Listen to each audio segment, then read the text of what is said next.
মহিলাদের ব্যাপারে আমি কথা বলবো, কারণ প্রতিদিন তারা আসেন, তাদের ব্যাপারে আমরা কথা বলতে পারি না, সময় পাই না।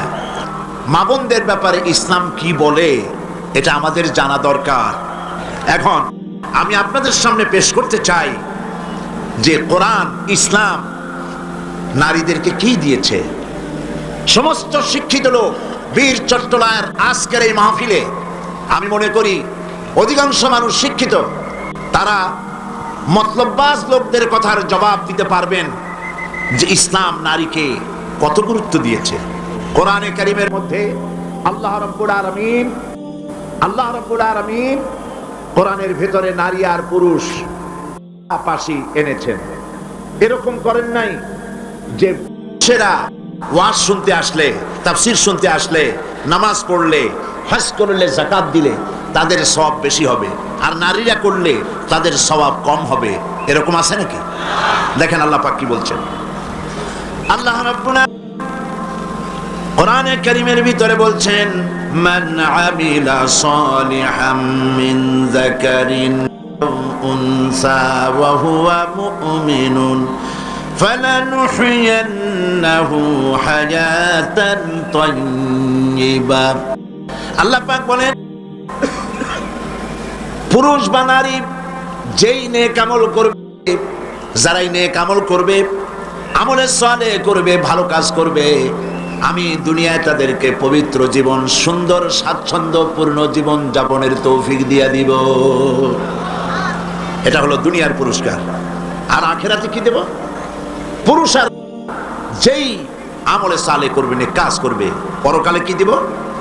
وَلَنَجْزِيَنَّهُمْ أَجْرَهُمْ بِأَحْسَنِ مَا كَانُوا يَعْمَلُونَ। এবং কিয়ামতের দিন তারা যে দুনিয়ায় ভালো ভালো কাজ করেছিল, এর জন্য আমি তাদেরকে কিয়ামতে পুরস্কৃত করব। এখানে কি নারী বাদ পড়ছে? মেয়ে লোক বাদ পড়েছে? পড়ে নাই। আবার আল্লাহ পাক বলছেন সূরা মুমিন, দেখুন, وَمَنْ عَمِلَ صَالِحًا مِنْ ذَكَرٍ أَوْ أُنْثَى وَهُوَ مُؤْمِنٌ فَأُولَئِكَ يَدْخُلُونَ الْجَنَّةَ। যেই ভালো কাজ করবে, সে পুরুষ হোক অথবা নারী হোক, মুমিন ব্যক্তি পুরুষ হোক অথবা নারী হোক, ভালো কাজ করলে পরে আমি কিয়ামতের দিন তাদেরকে জান্নাতে প্রবেশ করাবো, জান্নাতবাসী হবে। والمؤمنون والمؤمنات بعضهم أولياء بعض يأمرون بالمعروف وينهون عن المنكر। মুমিন পুরুষ আর মুমিন নারী পরস্পরের সহযোগী, এবং তারা কি করে? মানুষকে কাজের আদেশ, অন্যায় কাজ থেকে ফিরায় রাখে, তারা নামাজকে প্রতিষ্ঠা করে, তারা যাকাতকে আদায় করে এবং আল্লাহ রাসূলের আনুগত্য করে চলে। তাহলে আয়াতে কারিমাগুলির, আল্লাহ পাকের এই আয়াতগুলির মধ্য দিয়ে আমরা বুঝতে পারলাম যে আল্লাহ পাক পুরুষ এবং নারীকে, এখানেই পুরুষের কথা প্রায়, সেখানে নারীর কথা সমভাবে আল্লাহ বলে নারী এবং পুরুষের সমান অধিকারের কথাই প্রতিষ্ঠিত করলেন। এমন এক সময় ছিল যখন কন্যা সন্তান জন্মগ্রহণ করাই ছিল পাপ, এবং সেই জাহালাতের যুগে কন্যা হয়েছে, মেয়ে হয়েছে শুনলে পরে স্বামীর মুখ কালো হয়ে যেত, মুখটা মলিন হয়ে যেত, এবং বাচ্চাটাকে ধরে আছাড় মেরে ফেলে দিত। জীবিত অবস্থায় কবরের মধ্যে পুঁতে রাখতো, পাথর মেরে মাথাটা থেতলো করে দিত। আল্লাহ পাক কোরআনে কারীমে বলেছেন, বিআইয়ি যামবিন কুতিলাত, কোন অপরাধে এই কন্যা সন্তানটিকে হত্যা করলে, কি অপরাধটা? বনু তামিমে এক ব্যক্তি ইসলাম কবুল করার পর লোকটি কাঁদতেছিল, হাদিস শরীফে ঘটনাটি এসেছে।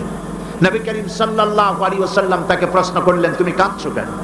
লোকটি বলছে, হে নবী, আমি তো মুসলমান হলাম, কিন্তু আমার গুনাহ কি মাফ হয়েছে? আল্লাহর নবী বলেন, তুমি যখন পড়েছো লা ইলাহা ইল্লাল্লাহু মুহাম্মাদুর রাসূলুল্লাহ, এই কালেমা পড়ার সঙ্গে সঙ্গে তোমার জীবনের সকল গুনাহ রাশি আল্লাহ রাব্বুল আলামিন মাফ করে দিয়েছেন। কিন্তু লোকটি কান্না থামছে না। নবীজি প্রশ্ন করলেন, গুনাহ তো মাফ হয়েছে, আমি তোমারে গ্যারান্টি দিলাম, এরপরও কাঁদো কেন? সে বলছে, হে রাসূল, আমি এমন গুনাহ করেছি যা সর্বক্ষণ আমাকে পীড়া দেয়। কি গুনাহ করেছো? সে বলল যে আমি, আমার স্ত্রী গর্ভবতী ছিল, গর্ভাবস্থায় তাকে রেখে আমি ব্যবসা করতে গিয়েছিলাম। ফিরে যখন এসেছি অনেকদিন পর স্ত্রী খবর দিল তার এক মরা সন্তান হয়েছে। আমি ভুলে গেলাম বিষয়। বেশ কয়েক বছর পর আমার ঘরে একটি ফুটফুটে সুন্দরী ছোট্ট একটি মেয়ে দৌড়দৌড়ি করতে দেখলাম। আমার খুব আগ্রহ হলো মেয়েটাকে দেখতে। আমি প্রশ্ন করলাম বউকে, এ মেয়েটি কার? বউ কাছে এসে বলল, এ মেয়েটি তোমারই। সেদিন আমি মিছে কথা বলেছিলাম, মেয়ে হয়েছে এটা যদি তুমি শুনতে পারো তো মেরে ফেলে দেবে। সেই ভয়তে আমি বলি নাই। আমি আমার দূর সম্পর্কীয় আত্মীয়র বাড়িতে তাকে প্রতিপালনের ব্যবস্থা করেছি, আর তারপরে একটু বড় হয়েছে বলে নিয়ে আসছি। এখন হয়তো তুমি তাকে দেখে আর মারতে পারবে না, সেই ভরসা করে এনেছি। হে রাসূল, আমি মেয়েটিকে আদর করলাম, স্নেহ করলাম, মমতা করলাম। কয়েকদিন যাওয়ার পর আমার মনের মধ্যে চিন্তা জাগলো, এই মেয়েটা তো শৈশব থেকে কৈশোরে পদার্পণ করবে, তারপরে যৌবন পাবে, এরপরে তাকে বিয়ে দিতে হবে।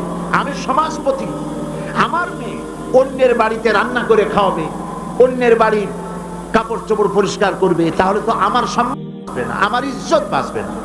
আমি তখন সিদ্ধান্ত নিলাম, এই অপমানের চাইতে মেয়েটিকে মেরে ফেলা অনেক ভালো। আমি ওকে বললাম, মেয়েটিকে সাজিয়ে দাও, গুছিয়ে দাও, একটু বেড়ায় আসে। স্ত্রী সরল মনে মেয়েটাকে সাজিয়ে গুছিয়ে দিল। এই মেয়েটিকে নিয়ে আমি চললাম। কিছু দূর দৌড়ে যায় আমার সামনে, আবার পেছনে আমার কাছে আব্বা আব্বা বলে ছুটে আসে, আবার পেছনে পড়ে, আবার আব্বা আব্বা করে দৌড়ে এসে আমাকে জড়িয়ে ধরে। এভাবে যেতে যেতে এক নির্জন এলাকায় গিয়ে, এক পাহাড়ি এলাকায় গিয়ে আমার চাদরের ভেতর থেকে মাটি খোঁড়ার যন্ত্র বের করে মাটি খোঁড়া আরম্ভ করলাম। মেয়ে আমার কাছে বসে বলছে, বাবা তুমি এত কষ্ট করছো কেন? সে তো বুঝতে পারতেছে না যে আমি তার জন্য কবর খনন করতেছি। আমি মাটি খুঁড়তেছি, মাটি এসে আমার জামায় লাগে, দাড়িতে লাগে, আর আমার মেয়ে আমার পাশে বসে আমার দাড়ি থেকে, জামা থেকে ধুলাবালি সরায় দিচ্ছে আর বলছে, বাবা তুমি এত কষ্ট করছো কেন? গর্তটা যখন খনন করা হয়ে গেল, মেয়েটার হাত পা শুরু করলাম। মেয়ে বুঝতে পেরেছে আমি তাকে মেরে ফেলবো। মেয়ে তখন বলছে, বাবা আমাকে মেরো না, আমি তোমাকে বাবা ডেকে তোমাকে সমাজে নিন্দনীয় করব না, আমাকে মেরো না। আমি তার কোনো কথা শুনলাম না। হাত পাও বেঁধে সদরে কুয়ার ভিতরে, গর্তের ভিতরে নিক্ষেপ করলাম। মেয়েটি আমার চিৎকার মেরে বলতেছে, বাবা আমাকে মেরো না, আমি তোমাকে বাবা বলে শরম দিব না। বলছে, রাসূল আমার পাষাণ হৃদয় গলল না। শেষবারের মতো একটা পাথরকে উঁচু করে আমি আমার মেয়ের মস্তককে লক্ষ্য করে এই পাথর সজলে নিক্ষেপ করলাম। মেয়ের বুক ফেটে রক্ত ফিনকি দিয়ে বেরিয়ে গেল, আর মেয়ের মুখ থেকে আব্বা বলে একটা চিৎকার বেরোলো। ওই আব্বা চিৎকার এখনো যেন আমার কানে আমি শুনতে পাই। শরীফ এসেছে, নবীজি কাহিনী শুনতেছিলেন, আর নবীজি রহমতের নবীর চোখ দিয়া পানি পড়ে দাড়ি ভিজে ভিজে ছিল। এমন সময় ছিল যখন নারীদের কোনো সম্মান ছিল না, ইজ্জত ছিল না। নারীর সম্মান কে দিল? আল্লাহ দিলেন। বলেন কে দিলেন? আজকে আমাদের জানতে হবে ইসলাম কি দিল আর পাশ্চাত্য কি দিল। নারী, ইসলাম যা দিয়েছে নারীকে, পুরুষকে নারীকে ইসলাম যে সমান অধিকার দিয়েছে, পৃথিবীতে কেউ তা দিতে পারে না। নারীর জীবনে তিনটা ভাগ করা যায়, নারীর জীবনকে তিনটা ভাগ করা যায়। প্রথমে সে কন্যা হিসেবে পৃথিবীতে আসে, এরপরে এই কন্যাটি কিশোরী হয়, তারপরে যৌবন পায়, এরপরে একদিন বিয়ে হয়ে যায়, তখন সে স্ত্রী হয়, বধূ হয়। তো প্রথম স্তর হচ্ছে, প্রথম অধ্যায় নারীর জীবনের প্রথম অধ্যায় সে কন্যা, দ্বিতীয় অধ্যায় সে বধূ, তৃতীয় অধ্যায় সে মাতা হয়ে যায়। ইসলাম এই তিন অধ্যায় নারীকে কি দিল, কি অধিকার দিল, এবং স্বামী আর স্ত্রীর মধ্যে কি সম্পর্ক গড়ে দিল ইসলাম, তা আমাদের জানা দরকার। দেখুন, নবী করিম সাল্লাল্লাহু আলাইহি ওয়াসাল্লাম একটা কন্যাকে কি মর্যাদা দিচ্ছে। হাদিস শরীফে এসেছে, কোন ঘরে একটি কন্যা সন্তান জন্মগ্রহণ করে, ওই ঘরের ভিতরে তখন এক রহমতের ফেরেশতা আসে, এসে বলে আসসালামু আলাইকুম ইয়া আহলাল বাইত, হে ঘরের মালিকেরা, হে ঘরের গৃহবাসীরা, তোমাদের উপরে আল্লাহর রহমত বর্ষিত হোক। ফেরেশতা চলে যায় কন্যাটির কাছে, ওই নবজাত কন্যার কাছে গিয়ে নূরের তৈরি পর দিয়ে এই কন্যার মাথা বুলায় আর বলতে থাকে, এই কন্যাটিকে যে যত্ন করবে, আদর করবে, আদর শিখাবে, সাহায্য করবে, আল্লাহর সাহায্য কিয়ামত পর্যন্ত তার সাথে অব্যাহত থাকবে। এই হাদিস ছেলের জন্য এরকম একটি হাদিস নাই, এরকম একটি হাদিস এসছে মেয়েদের জন্য। সুবহানাল্লাহ। নবীজি বলছেন, মান আলা জারিয়াতাইনি হাত্তা তাবলুগা জা ইয়াউমাল কিয়ামাতি আনা ওয়া হুয়া কাহাতাইনি ওয়া দাম্মা আসাবিহু, আখরাজাহু মুসলিম। মুসলিম শরীফের হাদিসের মধ্যে এসেছে, আল্লাহর নবী বলেন, যদি কারো দুটি কন্যা সন্তান হয় আর ওই কন্যা সন্তানটিকে বয়সপ্রাপ্ত হওয়া পর্যন্ত যদি তাকে প্রতিপালন করে এবং তাকে সহযোগিতা করে, কিয়ামতের দিন আমি মুহাম্মদ সাল্লাল্লাহু আলাইহি ওয়াসাল্লাম আর ওই দুই কন্যার পিতা পাশাপাশি অবস্থান করব জান্নাতে। এই কথা ছেলেদের ব্যাপারে বলা হয়নি, কাদের ব্যাপারে বলা হয়েছে? মেয়েদের ব্যাপারে। নবী করিম সাল্লাল্লাহু আলাইহি ওয়াসাল্লাম বলেছেন, ওয়ান জাবির বিন আব্দুল্লাহ রাদিয়াল্লাহু তাআলা আনহু قال قال رسول الله صلى الله عليه وسلم من كان له ثلاث بنات يربيهن ويكفيهن ويرحمهن فقد وجب له الجنة। নবীজি বলেন, তিন কন্যার পিতা যদি কেউ হয় আর ওই তিনটি কন্যাকে যদি কেউ স্নেহ করে, আদর করে, আদব শিখায়, দিন শিখায় আর এবং সৎপাত্রস্থ করতে পারে, নবীজি বলছেন ওই পিতার জন্য কিয়ামতের দিন আল্লাহ পাক জান্নাত ওয়াজিব করে দিবেন, জান্নাত তার জন্য ওয়াজিব হয়ে যাবে। নবী সাল্লাল্লাহু আলাইহি ওয়াসাল্লাম বলেছেন, লা তাকরিহুল বানাত ফা ইন্নী আবুল বানাত। রাসূলুল্লাহ সাল্লাল্লাহু আলাইহি ওয়াসাল্লাম, কন্যাদের ঘৃণা করো না, কারণ আমি মুহাম্মদ সাল্লাল্লাহু আলাইহি ওয়াসাল্লাম কন্যাদের পিতা। সুবহানাল্লাহ। যারা কন্যা সন্তান হলে পরে মুখ কালো করেন, অনেক পুরুষ আছে যখন স্ত্রী গর্ভবতী হয় বন্ধুদের কাছে খবর দেয়, আল্লাহ এবারে সন্তান দিবেন, দোয়া করো। তারপরে যখন খবর পাওয়া গেল ডেলিভারি করেছে একটা মেয়ে, মুখটা মলিন হয়ে যায়। বন্ধুরা জিজ্ঞেস করলো, কই সন্তান হবে বললে, কতদিন চলে গেল, কোনো খবর টবর যে দিলে না। কয় যে বলার মতো না। কি? কয় যে মাইয়া হয়েছে, একটা মেয়ে হয়েছে, এটা আর বলার মতো না। মুখটা কালো হয়ে যায়, স্ত্রীর সঙ্গে কথা বলে না। বারবার মেয়ে হলে, এমনও খবর পাওয়া গেছে বারবার মেয়ে হয়েছে, স্ত্রীকে পর্যন্ত দিয়ে দিয়েছে। নাউজুবিল্লাহ। মেয়ে হওয়ার জন্য স্ত্রী কি দায়ী? কে দায়ী? স্বামী দায়ী? তো খামোকা কেন মুখ মলিন করেন? আল্লাহ রাব্বুল আলামিন বলেছেন কোরআনে কারীমের মধ্যে, আমি কাউকে ছেড়ে দেই, কাউকে মেয়ে দেই, কাউকে ছেলেও দেই, মেয়েও দেই, কাউকে কিছুই দেই না। ইন্নাল্লাহা আলা কুল্লি শাইইন কাদির। সমস্ত জিনিসের উপরে ক্ষমতা কার? আল্লাহ পাকের। সন্তান হয় না, আল্লাহর কাছে চাও, ছেলেও দিতে পারেন, মেয়েও দিতে পারেন, তার ইচ্ছা। বারবার মেয়ে হয়েছে তো কি ক্ষতি হয়েছে? কি ক্ষতি হয়েছে? নবী করিম সাল্লাল্লাহু আলাইহি ওয়াসাল্লামের সন্তানদের মধ্যে মেয়েও ছিল, ছেলেরাও ছিলেন, কিন্তু ছেলেরা সব মারা গেলেন। বেঁচে থাকলেন কারা? বলেন, কারা বেঁচে থাকলেন? একটি হাদিস আপনি খুঁজে বের করতে পারবেন না। নবী করিম সাল্লাল্লাহু আলাইহি ওয়াসাল্লাম কখনো আল্লাহ পাকের দরবারে হাত তুলে বলেছিলেন যে আল্লাহ, ছেলেগুলি তো সব তুমি নিয়ে গেলে, সবগুলির বাঁচায় রাখলে, তুমি দয়া করে আমাকে আরেকটি ছেলে দান করো, এরকম একটি হাদিস নাই। সুতরাং কন্যা হিসেবে নারীর জীবনের তিনটি অধ্যায়ের একটি অধ্যায় হলো কন্যা। সেই কন্যার অধিকার প্রতিষ্ঠিত করেছে ইসলাম। সুবহানাল্লাহ। এবার কিছুদিন পর সে বউ হয়ে গেল, স্ত্রী হলো যৌবন পাওয়ার পর। এখন দেখেন কোরআন তাকে কি অধিকার দিচ্ছে।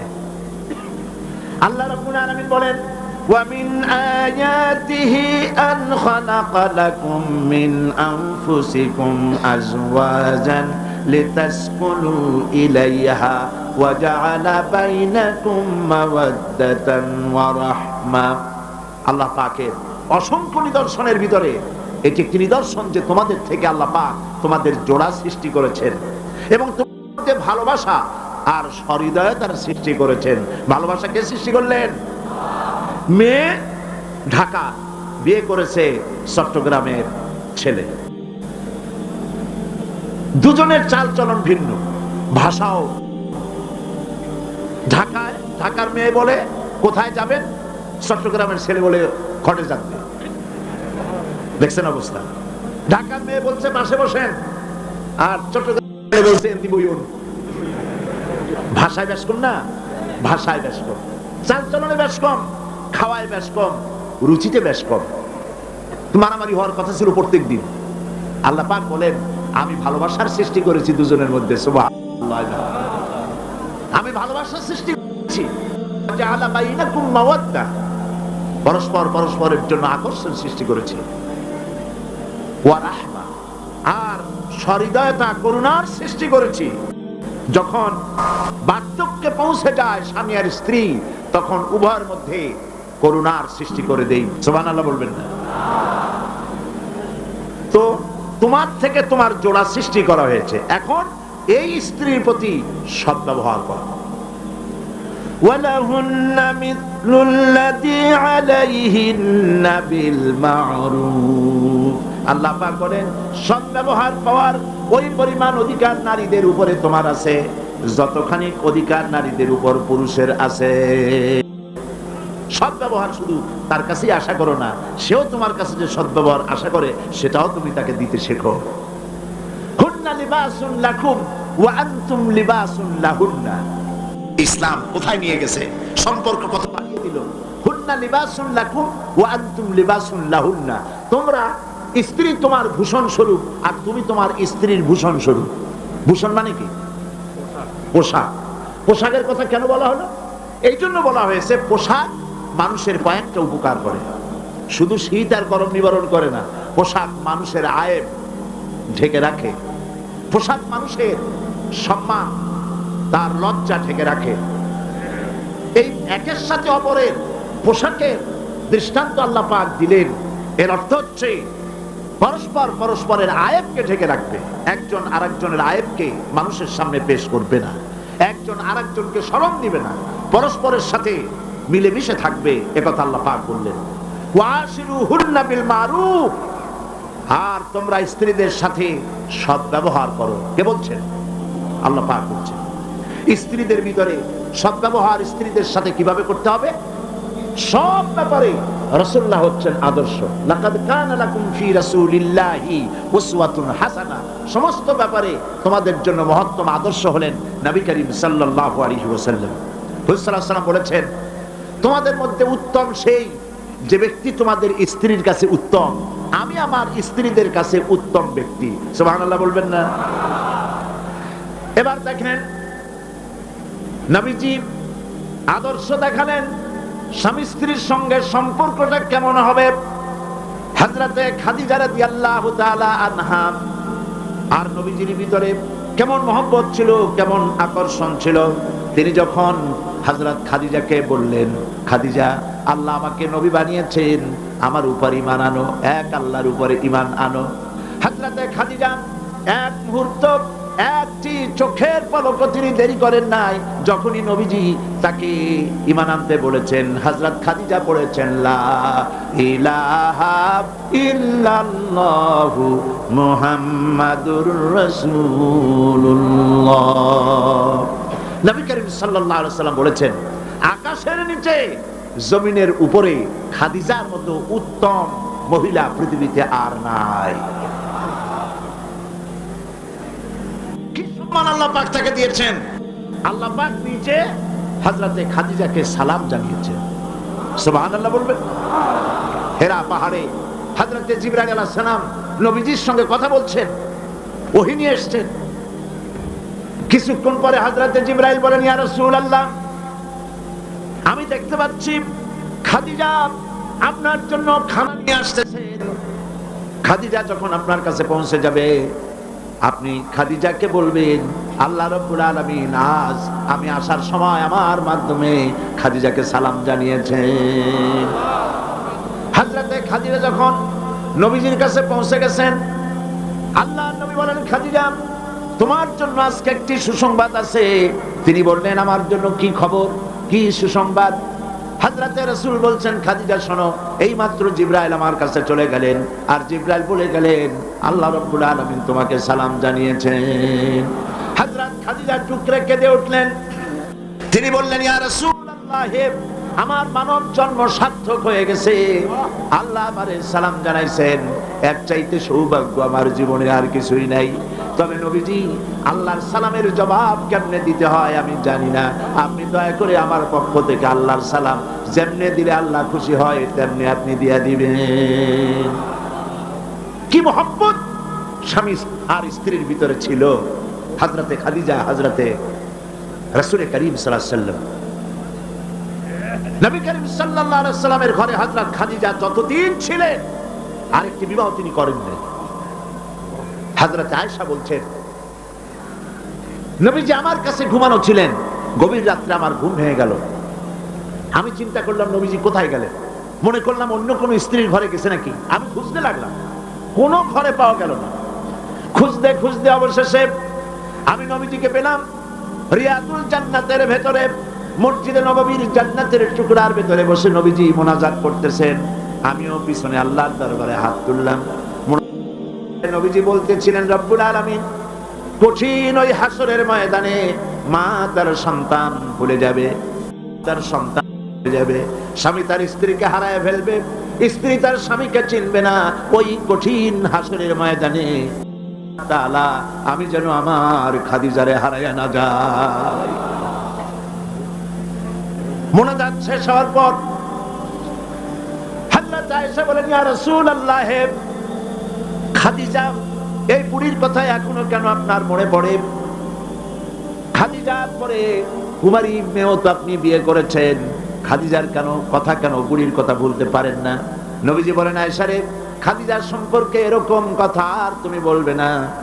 তোমরা জানো না, তোমরা সবাই আমার সুদিনের স্ত্রী, আর খাদিজা আমার এমন সময়ের স্ত্রী যখন এই মক্কা নগরীতে মুহাম্মদ সাল্লাল্লাহু আলাইহি ওয়াসাল্লামের পাও রাখার জায়গা ছিল না। হযরত আয়েশা বললেন, ইয়া রাসূলুল্লাহ, আমি ক্ষমা চাই, আমাকে মাফ করে দিন। আমি খাদিজার সম্পর্কে এমন কথা আর উচ্চারণ করব না, তবে খাদিজার সম্পর্কে আমার কিছু কথা শোনান। হযরতে নবীজি বলেন, আয়েশা রে শোনো, আমার সঙ্গে বিবাহের পর খাদিজার ধন সম্পত্তি যা ছিল আল্লাহর রাস্তায় সব উজাড় করে দিয়েছে। কতদিন না কেউ থেকেছে, একদিনের জন্য বলে নাই আপনার সাথে বিয়ে হয়েছে বলে আজ আমি না খাইয়া আসি। সারাদিন সারা রাত দাওয়াতের কাজ করে আমি যখনই দরজার কাছে ফিরেছি, যত রাত হোক না কেন, একবার বলেছি খাদিজা, অমনি দরজা খুলে গেছে।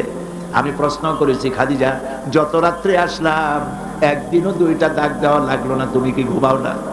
হযরতে খাদিজা বলেছেন, ইয়া রাসূলুল্লাহ, আপনি দিনের দাওয়াতের জন্য ব্যস্ত, কষ্ট করেন, আমি মনে মনে ভাবি আমি যদি ঘুমায় থাকি রাতের বেলায়, আর নবীজি যদি দরজার কাছে এসে খাদিজা খাদিজা বলে ডাকাডাকি করেন, উঠতে যদি আমার দেরি হয় আল্লাহর নবীর সঙ্গে বেয়াদবি হয়ে যাবে, এইটা মনে করে বিছানায় না ঘুমাইয়া যতক্ষণ আপনি না ফেরেন এই দরজাটার সাথে পিঠ লাগাইয়া দাঁড়াইয়া দাঁড়াইয়া ঘুমায়। হযরত আয়েশা বলেছেন, আমাদের ঘরে রান্না বান্না তেমন হতো না, আমাদের ঘরে তেমন গোশত খাওয়ার সুযোগ আমাদের কিসমতে তেমন হতো না। যদি কোনোদিন আমাদের ঘরে দুম্বা বা ছাগল জবাই হতো, গোশতগুলি নবীজি কেটে ভাগ করে সমস্ত স্ত্রীদের ঘরে দিয়ে দিতেন। এরপরে কয়েকটা গোশতের টুকরা একটা টোপলায় নিয়ে হযরত খাদিজা মদিনার অলিতে গলিতে ঘুরে বেড়াতেন। খাদিজার কোন বান্ধবী পাওয়া যায় কিনা? সুবহানাল্লাহ। নবী করিম সাল্লাল্লাহু আলাইহি ওয়াসাল্লাম তার স্ত্রীদেরকে ভাবে ভালোবাসতেন, আর স্ত্রীরাও নবীর জন্য এভাবে ভালোবাসতেন, ভালোবাসা দিতেন। স্ত্রীর অধিকার ইসলাম দিয়েছে, আর কেউ দিতে পারে নাই। আর এই স্ত্রীদের মধ্যে সব থেকে উত্তম স্ত্রীকে নবীজি বলেছেন, আদ-দুনিয়া কুল্লুহা মাতাউন ওয়া খায়রুল মাতাইদ দুনিয়া ইমরাতুস সালিহা। দুনিয়ার সব কিছু এর মধ্যে উত্তম নিয়ামত হচ্ছে পতিপরায়ণা, সুবহানাল্লাহ। হুজুর বলেছেন, তিনটি জিনিস আমি পছন্দ করি, তিনটি জিনিস আমার প্রিয়। একটি হলো নামাজ, একটি হলো সুগন্ধ, আর একটি হলো স্ত্রী। সুবহানাল্লাহ। এই স্ত্রীকে সমান অধিকার দিয়েছে নবীজি, আল্লাহর ইসলাম সমান অধিকার দিয়েছে। নারীর অর্থনৈতিক অধিকার প্রতিষ্ঠিত করেছে ইসলাম, তাকে অর্থনৈতিক অধিকার দিয়েছে, মহারানার ব্যবস্থা করেছে। কোরআন বলছে, ফাতুহুন্না উজুরাহুন্না ফারিদা, ফরজ রূপী দায়িত্ব হিসাবে স্ত্রীর মহারানার টাকা আদায় করে দাও। বহু মুসলমান আছে মহারানার টাকা আদায় করে না, বরং আজকাল তো নতুন সিস্টেম চালু হয়েছে মানুষকে শোনাবার জন্য। বিবাহের মজলিসে বলা হয়, অমুকের মেয়ে অমুকের ছেলে বিয়ের মহারানা কত? 5,55,555 পয়সা। সামনে একটা টাকা বা পয়সা জিরো থাকতে পারবে না, একটা নিয়ম নীতি করে নিয়েছে। এই টাকাগুলি মহারানার টাকা সঠিকভাবে আদায় করা হয় না অনেক ক্ষেত্রে, একথা ঠিক কিনা? বরং উল্টো করে মহারানা আদায় করা হয় মেয়ে পক্ষের কাছ থেকে, কন্যা পক্ষের কাছ থেকে। এইটাকে কি বলা হয়? এটাকে কি বলা হয়? এটা হলো যৌতুক নামের কৌতুক। মেয়ে পক্ষের কাছ থেকে টাকা আদায় করা। মেয়ে পক্ষ যদি ইচ্ছে করে বর পক্ষকে যদি টাকা দেয়, পয়সা দেয়, গাড়ি দেয়, বাড়ি দেয়, কোনো আপত্তি নাই, দিতে পারে। কিন্তু ডিমান্ড করে নেওয়া, চেয়ে নেওয়া সম্পূর্ণ হারাম। কন্যার পিতার মাতা 12 বছর, 18 বছর, 20 বছর, 25 বছর লালন পালন করে কলিজার টুকরা সন্তানটাই তো দিয়ে দিল। এর চাইতে টেলিভিশন, গাড়ি বাড়ি বেশি হয় কি করে? এই যৌতুক বাংলাদেশের সর্বত্র আছে, অবশ্য চট্টগ্রামে নাই। আছে। ছেলে যদি এমএ পাস করে, ইঞ্জিনিয়ারিং পড়ে, লয়ার হয়েছে, পিতার এই ধারণাই হয় সন্তানকে পড়াতে লেখাতে যত টাকা খরচ হয়েছে কন্যা পক্ষকে কাছের থেকে আদায় করে নেব। এবং সেই জন্য বিয়ের সময় দাবি করা হয় 50 লক্ষ টাকা দিতে হবে, গুলশানে 3টা বাড়ি দিতে হবে, মঙ্গল গ্রহে অফিস বানায় দিতে হবে। আপনার ছেলে এমএ পাস করেছে, লয়ার হয়েছে, ব্যারিস্টার হয়েছে, তো কি হয়েছে? আপনি কেন নির্যাতন করবেন কন্যা পক্ষকে? জায়েজ নাই, হারাম। শূকরের মাংস যেমন হারাম, কন্যার কাছ থেকে জবরদস্তি করে চেয়ে ডিমান্ড করে যৌতুক আদায় করা ওরকমই হারাম। এই কাজটি কি আপনারা করবেন? এই কাজটি কি করবেন? বিবাহ করাবেন ছেলেকে ভালোবাসা দিয়ে, টাকা দিয়ে, পয়সা দিয়ে বিবাহ করায়া মেয়ে একটা ঘরে নিয়ে আসবেন, কন্যা পক্ষের উপরে চাপ সৃষ্টি করবেন না। তো নারীকে মহারানা দেওয়ার ব্যবস্থা ইসলাম করেছে। কে ব্যবস্থা করেছে বলেন? ইসলাম করেছে। এবার আরো দেখুন আল্লাহ পাক কি বলছেন, وَإِذَا أَتَيْتُمْ إِحْدَاهُنَّ قِنْطَارًا فَلَا تَأْخُذُوا مِنْهُ شَيْئًا। যদি তোমরা নারীদেরকে স্তূপ পরিমাণ অর্থ করি যদি দান করো, তাহলে সামান্য তার থেকে ফেরত নিও না। চান নারীদের কাছে কিছু পুঁজি থাকুক, টাকা পয়সা থাকুক, আল্লাহ এটা চান। যদি তুমি কিছু দাও, তা যদি স্তূপ আকারেও হয়, তবুও সেগুলিকে ফেরত দিও না। বহু মুসলমান আছে আমাদের সমাজে, হজ করে, নামাজও পড়ে, কপালে দাগও পড়ে গেছে, তার ব্যবসা আছে, ধানি জমিনও আছে, বিবাহের সময় মেয়েকে টাকা কড়ি দিয়ে, টাকা কড়ি যৌতুক দিয়ে বিদায় করে দেয়। সম্পত্তির ভাগ দেয় না, ব্যবসারও ভাগ দেয় না। আছে না এমন? আছে কিনা? আপনি কন্যাকে ঠকালেন, এর জন্য আল্লাহর কাছে আপনাকে দায়ী হতে হবে।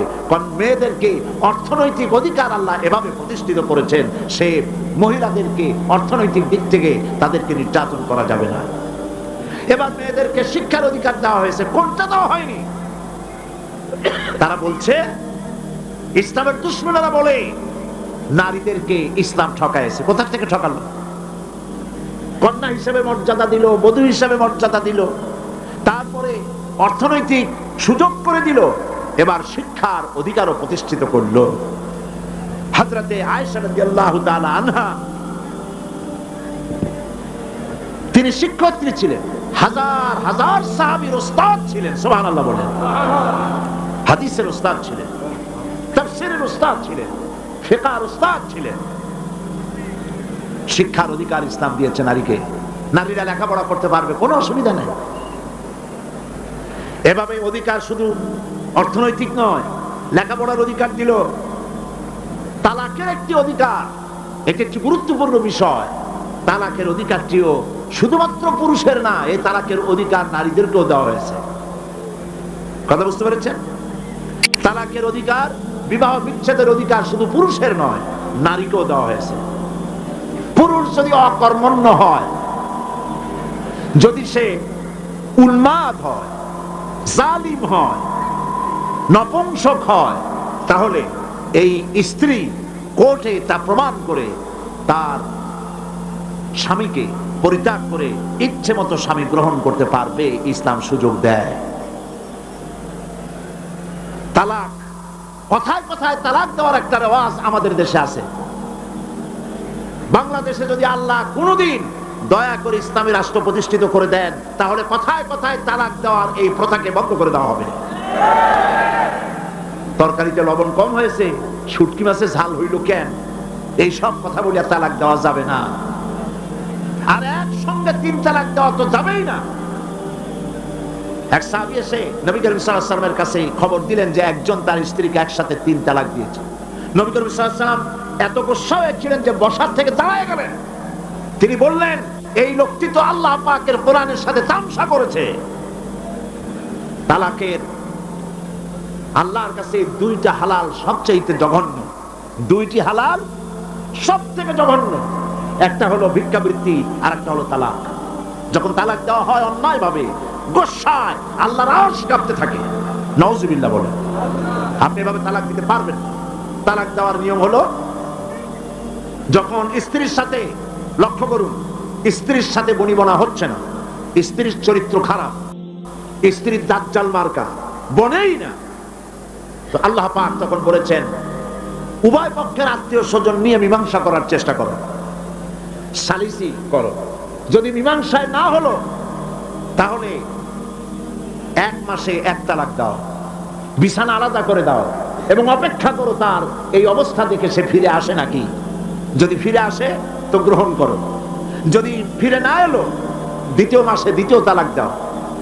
তাও যদি ফিরে না, তাহলে সে গিয়ে 3 তালাক একদম রেজি করে দাও, আর ফেরত হবে না। 3 তালাকে বায়না করে দাও, এই স্ত্রীকে আর গ্রহণ করা যাবে না।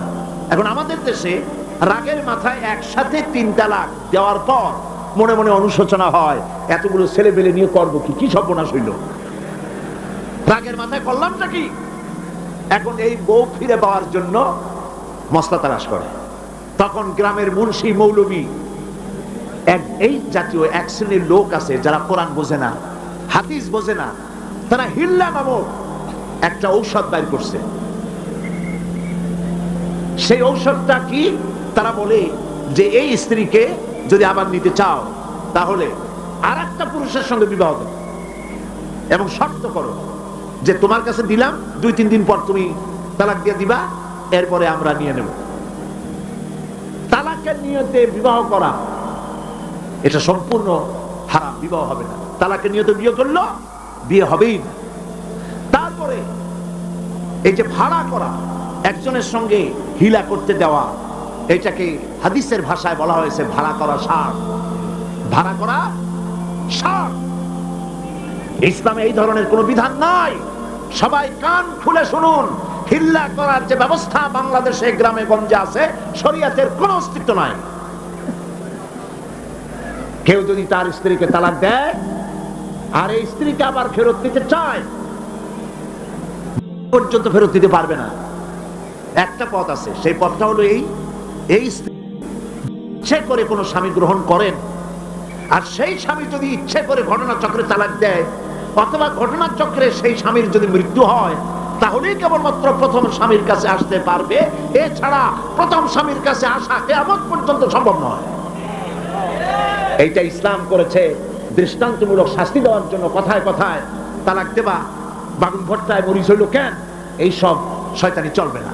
এইটার জন্যই এই বিধান করা হয়েছে। তালাক কখনো রাগের মাথায় এই জঘন্য কাজ কেউ করবেন না।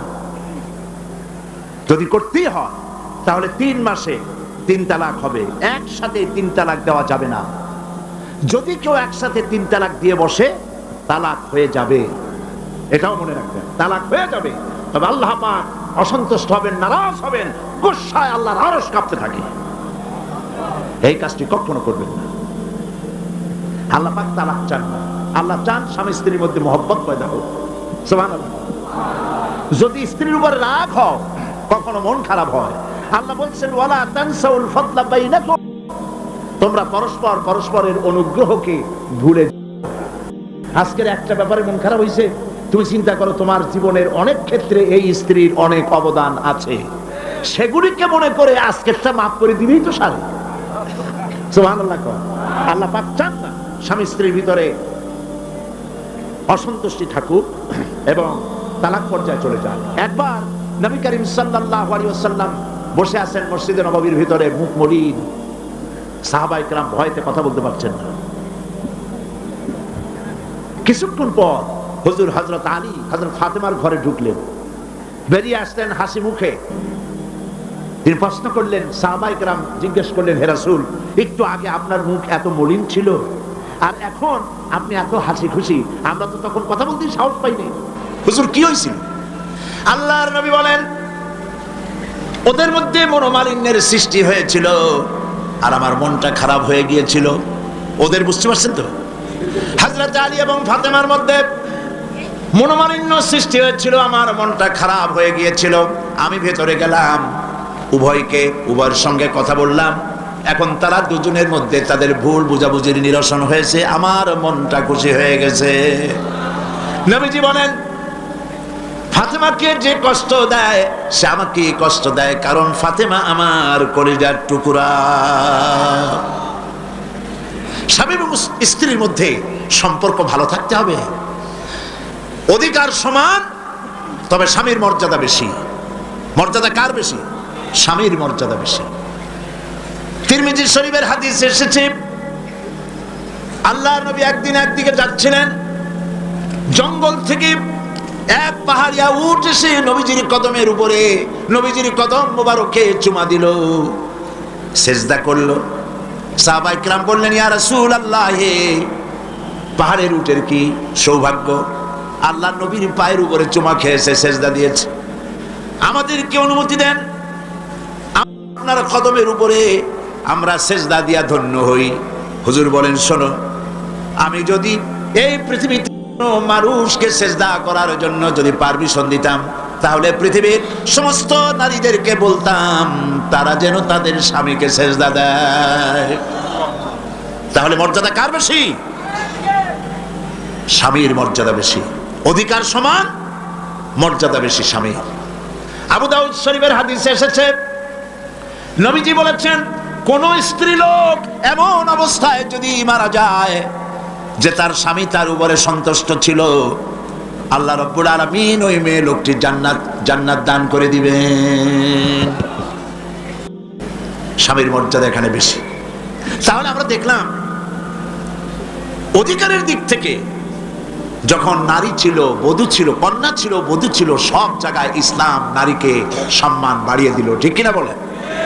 এবার নারী বিবাহ হওয়ার পর কদিন পরে মা হয়ে গেল, মা হয়ে যাওয়ার পর মর্যাদা কমে গেল না বেড়ে গেল? বলেন, কমলো না বাড়লো? নবীজি বলছেন, আল্লাহর নবীর সামনে একজন সাহাবী এসে প্রশ্ন করলেন, হে আল্লাহর রাসূল, খেদমত করব কার? মান আহাক্কুন নাস বিহুসনি সাহাবাতি? ক্বালা উম্মুক। ক্বালা সুম্মা মান? ক্বালা উম্মুক। ক্বালা সুম্মা মান? ক্বালা উম্মুক। ক্বালা সুম্মা মান? ক্বালা আবুক। আখরাজাহুল বুখারী। বুখারী শরীফের হাদিস। সাহাবী জিজ্ঞেস করছেন, ইয়া রাসূলুল্লাহ, খেদমত করব কার? হুজুর বলেন, তোমার মায়ের। তারপরে কার? তোমার মায়ের। তারপরে কার? তোমার মায়ের। তারপরে কার? তোমার পিতার। বাপের চাইতে মায়ের মর্যাদা কয় গুণ বেড়ে গেল বলেন? 3 গুণ বেড়ে গেল মর্যাদা। আল্লাহর নবী মসজিদে নববীতে বসে আছেন, সাহাবায়ে কিরাম কর্তৃক পরিবেষ্টিত হয়ে। এমন সময় একজন বুড়ি মসজিদে প্রবেশ করেছেন। হুজুর তাকে দেখে দাঁড়ায় গেলেন। কাছে যখন এলেন মহিলা, নবীজি নিজের গায়ের চাদর বিছায়া দিলেন। মহিলা চলে যাওয়ার পর সাহাবায়ে কিরাম প্রশ্ন করলেন, ইয়া রাসূলুল্লাহ, আমরা তো চিনলাম না এই মহিলাকে। একজন মেয়ে লোকের জন্য নবীজি তার গায়ের চাদর বিছায়া দেয়, এত বড় সম্মানী মহিলা আমরা চিনলাম না, তিনি কে? আল্লাহর নবী বললেন, আমার মায়ের দুধ আমার কিসমতে তেমন হয় নাই। যার কোলে কাকে চড়ে, যার বুকের দুধ খাইয়া আমি বড় হয়েছি, এই আমার সেই দুধ মা হযরতে হালিমাতুস সাদিয়া। মায়ের মহব্বত কেমনে করতে হবে? মা যখন হয়ে গেলেন, সম্মান বেড়ে গেল সন্তানের কাছে। একজন সাহাবী এসে কাছে বলছেন, হে রাসূল, আমার মায়ের মেজাজ খুব খারাপ। হাদিস, আমার মায়ের মেজাজ খুব খারাপ। হুজুর প্রশ্ন করলেন, তোমার মা যখন তোমারে গর্ভে রাখছিলেন তখন তো মেজাজ খারাপ ছিল না? তিনি বললেন, হুজুর আমি সত্যি বলছি, মেজাজ খুবই খারাপ। হুজুর বলছেন, তোমাকে যখন তোমার মা ডেলিভারি করেছিল তখন তো মেজাজ খারাপ ছিল না? কয়, না হুজুর, দারুণ খারাপ মেজাজ। হুজুর বললেন, তোমার 2.5 বছর 2 বছর ধরে যখন দুধ খাওয়াইছিল তোমার মা, তখন তো তার মেজাজ খারাপ ছিল না। সাহাবী যখন এর পরেও বললেন, ইয়া রাসূলুল্লাহ, আমি আমার মায়ের দুধের হক আদায় করে দিয়েছি। হুজুর বললেন, দুধের হক আদায় করেছো তুমি, তোমার মায়ের একটি শব্দের হক তুমি আদায় করতে পারো নাই। তুমি যদি পড়ে গেছো ছোট্টবেলায়, খাটের থেকে কোলের থেকে পড়ে গেছো, কেঁদে উঠছো, আর তোমার মা যতক্ষণ বলেছে, সারা জীবন এই একটি শব্দের হক আদায় করতে পারবে না। মায়ের সম্মান ইসলাম এভাবে বাড়িয়ে দিল। আল্লাহ রাব্বুল আলামিন শিখাই দিলেন, ওয়াকাদা রাব্বুকা আল্লা তা'বুদু ইল্লা ইয়্যাহু ওয়া বিল ওয়ালিদাইনি ইহসানা। তোমার রবের পক্ষ থেকে এটা ফয়সালা হয়েছে যে আমার ইবাদত করার পর মা বাপের ইহসান করবে। দেখেন অবস্থাটা, দেখুন, লক্ষ্য করুন, আল্লাহর ইবাদতের পরেই বান্দা কাজ করবে। বলেন কার? মা বাপ ইহসান করো। মা বাপের সামনে মুখ দিয়ে চোখ রাখায় কথা বলবে না। ওয়ালা তাকুল লাহুমা উফিন ওয়ালা তানহারহুমা, ঝিড়কি দিবে না, ধমক দিবে না। আর তাদের সঙ্গে কোন ভাষায় কথা বলবে তাও আল্লাহ শিখাই দিয়েছেন।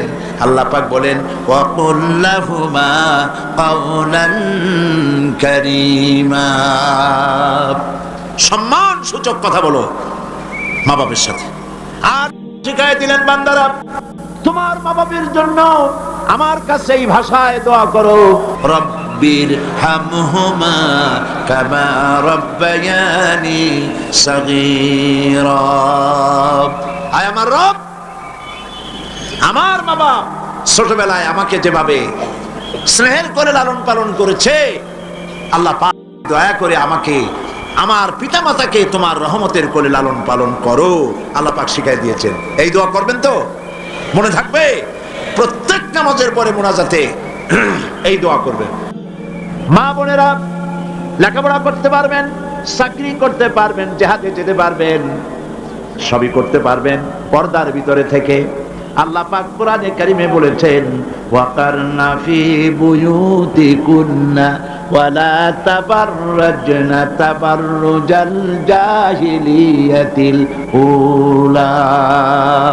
ওয়াকারনা ফি বুয়ুতিকুন্না, তোমরা তোমাদের ঘরের মধ্যে থাকো, আর জাহিলিয়াতের যুগ মতো করে সাজসজ্জা করে তোমরা বেরিও না, ঠাকঠমক করে বেরিও না, সৌন্দর্য প্রদর্শন করো না। পৃথিবীতে বিভিন্ন দেশে মিস সুন্দরী প্রতিযোগিতা হয় না? হয় কিনা? সুন্দরী প্রতিযোগিতা হয় পৃথিবীর বিভিন্ন দেশে। Miss China, miss Thailand, miss American, miss Canada, এভাবে নাম হয়। সুন্দরী প্রতিযোগিতা কি? সুন্দরী প্রতিযোগিতা করতে গিয়ে বিচারক মণ্ডলী সুন্দরীদের শরীরের যেসব জায়গা মাপজোপ করে তা কেবলমাত্র শয়তানের পক্ষে সম্ভব, পুরুষের পক্ষে সম্ভব নয়। যারা এই বিচারক মণ্ডলী থাকে নির্লজ্জ বেহায়া, তারা কি তার নিজের মেয়ের, নিজের বোনের শরীরের সেসব জায়গা মাপ করতে পারবে? লম্পট।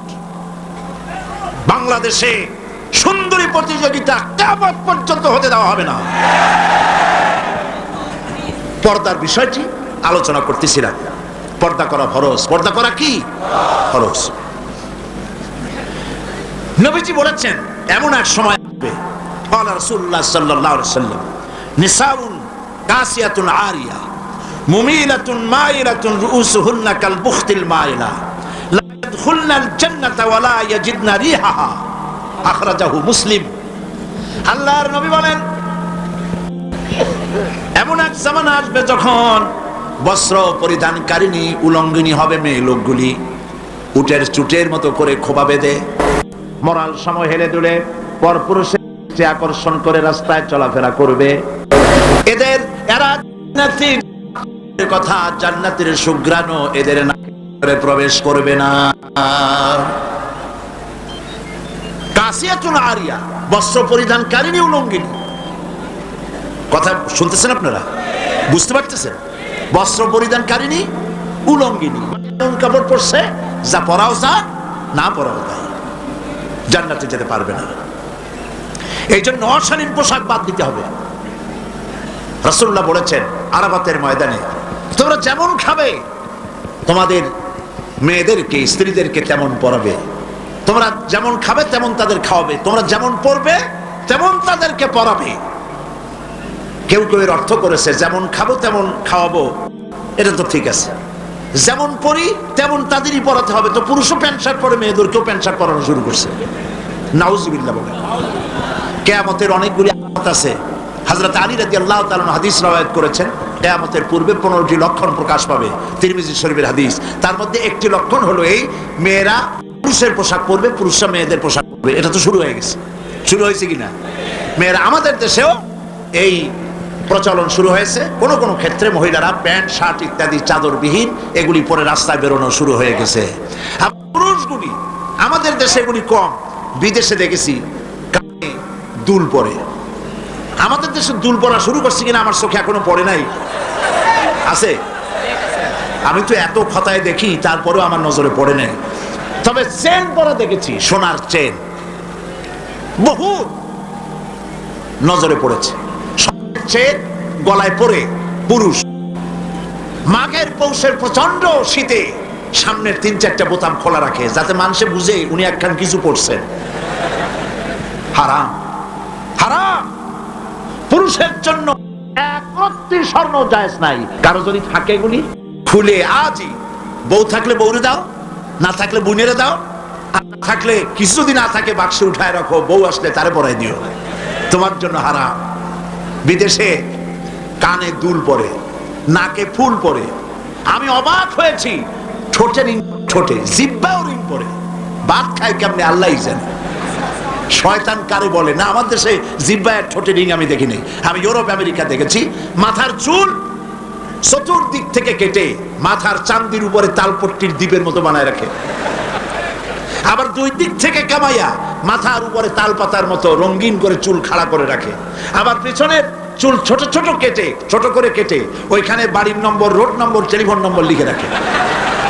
আমি দেখে বলছি, শয়তানে যদি এই সব দেখে, শয়তানি কানবে আর বলবে যে আমি শয়তান হয়েছিলাম কেন। কত মারাত্মক হয়ে গেছে মানুষ এই শয়তানদের অনুকরণ করে, নাউজুবিল্লাহ বলে। এই জন্য পোশাকের ব্যাপারে মা বোনরা কেমন পোশাক পরবে আল্লাহ পাক কোরআনের মধ্যে বলে দিয়েছেন। ওরা সমান অধিকার দিতে চায়, নারীকে পুরুষ বানায়া পুরুষের সমান অধিকার দিতে চায়, আর ইসলাম নারীকে নারীর মর্যাদায় রেখে পুরুষের সমান অধিকার। কথাটা পার্থক্য আছে কি নাই? বুঝতে পেরেছেন কিনা? নারী পোশাক শালীন, মার্জিত। আল্লাহ পাক কোরআন শরীফের মধ্যে বলেছেন, মহিলারা এমন একটা কাপড় পরবে যেই কাপড়টা এমন শাড়ি পরার পর অথবা সালোয়ার কামিজ পরার পর কাপড় চোপড় পরার পর এর উপর একটা চাদর পরবে এমন যেই চাদরটা মাথাটা গলাটা বুকটা ঢেকে যায়, এমন একটি চাদর পরা আল্লাহ পাক ফরজ করে দিয়েছেন প্রত্যেকটি বয়সপ্রাপ্তা নারী পরে। সেই জন্য মা বোনদেরকে তাদের কাপড় চোপড় শালীন হতে হবে। কোরআন শরীফে আল্লাহ পাক বলেছেন ওয়ালা তাকরাবুজ জিনা ইন্নাহু কানা ফাহিশাতান ওয়া সা সাবিলা। জিনা করা দূরের কথা, জিনার নিকটবর্তীও হয় না। এখন জিনার নিকটবর্তী কিভাবে হয়? জিনা করা তো দূরের কথা, জিনার কাছেও যাও না। জিনার কাছে যাওয়ার জন্য এগুলি হচ্ছে রুট, অশ্লীল গান, অশ্লীল বাজনা, সৌন্দর্য প্রতিযোগিতা, নারীদের অশালীন অমার্জিত কাপড় চোপড় পরে রাস্তায় বেরোনো, এগুলি জিনা ব্যভিচার পথকে বাড়িয়ে দেয়। বলেন নাউযুবিল্লাহি মিন যালিক। এই জন্য মহিলাদের চাদর পরার কথা বলা হয়েছে, বোরকা পরার কথা বলা হয়েছে, হিজাব এবং নিকাব পরার কথা বলা হয়েছে। মহিলাদের ঘরই হচ্ছে তাদের জন্য জিহাদ। জিহাদের ফজিলত বয়ান করার পর মা বোনেরা জিজ্ঞেস করেছেন, হে রাসূল আমাদের জিহাদের উপায় কি? হুজুর বলেছেন আলাইকুন্না বিল বাইতি ফাইন্নাহুম জিহাদুকুন্না। তুমি ঘরে থাকো, ঘরটাই তোমার জন্য জিহাদ। সন্তান প্রতিপালন করা এটাই তোমার জন্য জিহাদ। নারীরা ব্যবসা করতে পারবে, রাজনীতি করতে পারবে, সমাজনীতি করতে পারবে, সব পারবে, কিন্তু পুরুষের সাথে অবাধ মেলামেশা থেকে নিজেকে অবশ্যই দূরত্ব ব্যবধান রেখে তাকে চলতে হবে। অবাধ মেলামেশাকে ইসলাম হারাম করেছে। আর নারীদের জন্য নবী করিম সাল্লাল্লাহু আলাইহি ওয়াসাল্লাম বলেছেন আল মারআতু ইযা সাল্লাত খামসাহা ওয়া সামাত শাহরাহা ওয়া আতাত বালাহা ওয়া আহসানাত ফারজাহা। নবী করিম সাল্লাল্লাহু আলাইহি ওয়াসাল্লাম বলেছেন যদি চারটি কাজ করে, 5 ওয়াক্ত নামাজকে সঠিকভাবে যদি আদায় করে, রমজান মুবারকের রোজা যদি রাখে, আর মহিলারা যদি স্বামীর আনুগত্য করে চলে, সতীত্বের হেফাজত যদি করে, এই 4টি কাজ করতে পারলে আল্লাহ রাব্বুল আলামিন তাদেরকে, আল্লাহ পাক তাদেরকে কিয়ামতের দিন জান্নাতের যেই দরজা দিয়ে খুশি সেই দরজা দিয়ে জান্নাতে প্রবেশ করাবেন। যেটা দিয়ে সে যেতে চায় সেটা দিয়েই সে জান্নাতে যেতে পারবে। মহিলাদের অধিকার এর থেকে আর কি প্রতিষ্ঠিত করা হবে? মহিলাদের জন্য নামাজের ব্যবস্থা করা হয়েছে। মসজিদে নববী যেখানে 1 রাকাত নামাজে 50,000 রাকাতের সওয়াব হয়। মসজিদে হারাম যেখানে 1 রাকাত নামাজ পড়লে পরে 1 লক্ষ রাকাত নামাজ সওয়াব হয়, সেখানে নবী করিম সাল্লাল্লাহু আলাইহি ওয়াসাল্লাম মহিলা নামাজ ব্যবস্থা করেছেন। যারা হজ করতে গেছেন তারা দেখে আসেন, দেখছেন না? জান নাই হজে কেউ? মসজিদে নববীতে নেসা এখন পর্যন্ত মহিলাদের জন্য আলাদা দরওয়াজা রয়েছে, এবং মসজিদে নববীর মূল নামাজের জায়গায় 1/4 মহিলাদের জন্য সংরক্ষিত। লক্ষ লক্ষ মহিলারা একসঙ্গে নামাজ পড়তে পারে। অবাধ মেলামেশা থেকে নিজেদেরকে রক্ষা করে তারা ব্যবসা বাণিজ্য করতে পারবে। এমনকি তাদেরকে এত অধিকার দেওয়া হয়েছে যে বিবাহের সময় শুধুমাত্র ছেলে চয়েস করে নেবে কন্যাকে, এখানেই শেষ। মেয়েকেও তার স্বামী পছন্দ করার ইখতিয়ার নবী সাল্লাল্লাহু আলাইহি ওয়াসাল্লাম দিয়েছেন। আবু দাউদ শরীফের হাদিসে একজন মহিলা, একজন যুবতী রাসূলের কাছে এসে বলছেন, ইয়া রাসূলুল্লাহ, আমার মা বাপ ছোট্ট বাল্য বিবাহ দিয়েছে, তখন তো বিয়ে বুঝতাম না, এখন আমি আমার পছন্দ হয় না, আমি এখন কি করব? লক্ষ্য করুন, আমি এখন কি করব? আল্লাহ নবী বলছেন তোমার ইখতিয়ার, ইচ্ছে করলে এই বিবাহ তুমি রাখতেও পারো, ইচ্ছে করলে এই বিবাহ ভঙ্গ করে ইচ্ছে মতো স্বামী গ্রহণ করতে পারো। তাও সুবহানাল্লাহ কবেন না? এবার চিন্তা করুন, এর থেকে নারীর অধিকার কারে বলে? আমাদের দেশে নিয়ম হয়েছে শুধুমাত্র ছেলে মেয়ে দেখতে যাবে, আর সে দেখাটাও অপমানকর রীতিমতো। গিয়েই নাম কি? তো বলবে আমার নাম বিলকিস অথবা আকাশ খাতুন, অথবা এই যে এখন তো নামগুলি খুব একেবারে বেকায়দা মনেও থাকে, একটা নাম বলে দিল। আচ্ছা দেখি মাথার কাপড় ফালা, চুল কেমন দেখি, হাঁটো দেখি, দাঁতগুলো বাইর করো। আশ্চর্য কথা, আপনি দাঁত দেখতে গেছেন নাকি গাবতলিতে গরু কিনতে গেছেন নাকি? কি অমর্যাদা কর! জিজ্ঞেস তো করা উচিত, দেখা হওয়ার পর নাম কি, বাপের নাম কি, এরপরে জিজ্ঞেস করা উচিত কোরআন শরীফ কি পড়তে জানেন? তো শোনান একটু কোরআন শরীফ। একতরফা ভাবে দেখা হলো, কোরআন শরীফ তো জিজ্ঞেস করেই না, বরং জিজ্ঞাসা উল্টাটা হয় রবীন্দ্রনাথের সঙ্গীত জানেন কিনা। সময় এখন আগের মতো নাই, এখন পাল্টে গেছে, এখন যুগ অন্যরকম হয়ে গেছে, এখন পাল্টা জিজ্ঞাসাও আসতেছে। জিজ্ঞেস করে আমার নাম তো শুনাইলাম, এবার বলেন আপনার নাম কি? কয় আমার নাম বল্টু মিয়া। একটু দাঁড়ান, কোমর সোজা করেন, হাঁটেন সামনের দিকে, দাঁত বাইর করেন। পছন্দ হইল না, বলবে অ্যাবাউট টার্ন, বাড়ির দিকে ডবল মার্চ। যেমনটি করছিলেন তেমনটি পাবে। ইসলাম অধিকার দিয়েছে উভয়কে দেখে নেবে। বাল্য বিবাহ ইসলাম আদৌ স্বীকৃতি দেয় না, আপনি করতে পারবেন না। জবরদস্তি করে, জুলুম করে, চাপ সৃষ্টি করে মেয়েকে বিবাহ দিতে পারবেন না, তার অনুমতি লাগবে। ইসলাম সে অধিকার নারীকে দিয়েছে। এই জন্য মেয়েদের তামাদ্দনিক অধিকার, অধিকার, বৈবাহিক অধিকার, সম্পত্তিতে অধিকার, সব অধিকার ইসলাম একটা একটা করে আদায় করে দিয়েছে। সকলে বলে আলহামদুলিল্লাহ। এরপরে মহিলাদের কিছু কাজ রয়েছে, যে কাজগুলি তাদের করতে হবে। আপনাদের দায়িত্ব, সে দায়িত্ব হলো ঘরটাকে ইসলামের দুর্গ বানান। ঘরটা সিনেমার ক্যাসেট দিয়ে ভরবেন না, নাটকের ক্যাসেট দিয়ে ভরবেন না। ঘরটাকে কোরআন হাদিসের ক্যাসেট দিয়ে, কোরআন হাদিসের বইপত্র দিয়ে ঘরটাকে ভরে ফেলুন। ইসলামী জ্ঞানে নিজেকে সমৃদ্ধ করেন।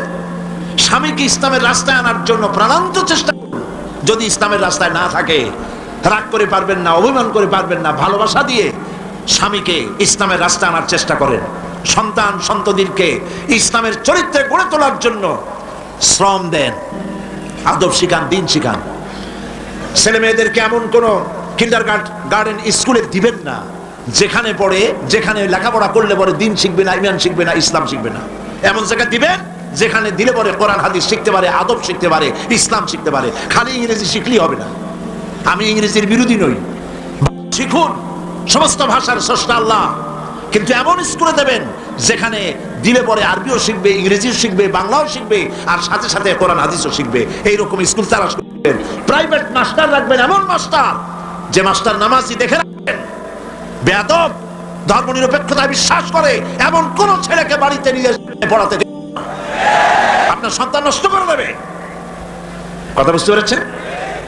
এরপরে ছেলেদেরকে সচ্চরিত্রবান বানাবার, চরিত্রবান ছেলেদের সাথে তাদেরকে থাকতে দিন। আর মেয়েদেরকে যারা স্কুল কলেজে পাঠান, বোরখা পরাতে শিখুন। বাচ্চা অবস্থা থেকে তাদেরকে সালোয়ার কামিজ পরান। একটু বড় হলেই শার্ট পরাবেন না, একটু বড় হলেই 5-6 বছর বয়স হয়ে গেলেই পাজামা পরান, সালোয়ার কামিজ পরান। 6-7 বছর বয়স হয়ে গেলেই চাদর পরান। এইভাবে আস্তে আস্তে করে তাকে শরম শিখান, ইমান শিখান, দিন শিখান। এগুলি শিক্ষা দেওয়া আপনার জন্য বিরাট দায়িত্ব। আল্লাহ পাক আপনাদের সকলকে দান করুন। মুনাজাত করব, মুনাজাতের জন্য দাঁড়ানো মানুষরা বসেন। রব্বানা ظلمنا أنفسنا وإن لم تغفر لنا وترحمنا لنكونن من الخاسرين। আয় আল্লাহ তাআলা, লক্ষ লক্ষ মুসলমান নরনারী চট্টগ্রাম তাফসীর মাহফিলের ৪র্থ দিবসে দীর্ঘক্ষণ তোমার দ্বীনের কথা শুনে তোমার দরবারে হাত তুলেছি। মেহেরবানি করে দুরূদ ও সালাম টুকুন সোনার মদিনায় নবী পাকের রওজা মুবারকে পৌঁছে দাও। तमाम পৃথিবীর মাটির নিচে যত মুমিন মুমিনাত শুয়ে আছেন তাদের আরোহার পরে সওয়াব পৌঁছায় দাও। আমাদের মা বাপ যারা কবরে শুয়ে আছেন, কবরগুলিকে জান্নাতের টুকরায় পরিণত করে দাও। রব্বির হামহুমা কামা রব্বায়ানি সগীরা। সবাই পড়েন, রব্বির হামহুমা রব্বায়ানি সগীরা। আয় আল্লাহ তাআলা, বাংলাদেশের প্রত্যন্ত অঞ্চল থেকে, গোটা চট্টগ্রাম অঞ্চল থেকে, দেশের প্রতিবেশী দেশ থেকে আল্লাহ তাআলা তোমার বান্দারা এসে হাজির হয়েছেন। রব্বুল আলামিন বড় আশা করে এসেছেন, আমাদের প্রত্যেকের জিন্দেগির গুনাহ মাফ করে দাও। রব্বুল আলামিন আমাদের বিবি বাল বাচ্চা যা দান করেছো সবগুলিকে দিনদার ইমানদার বানায়া দাও। রব্বানা تقبل منا إنك أنت السميع العليم وتب علينا إنك أنت التواب الرحيم سبحان ربك رب العزة عما يصفون وسلام على المرسلين والحمد لله رب العالمين واجعل آخر كلمتنا عند الموت لا إله إلا الله محمد رسول الله. السلام عليكم.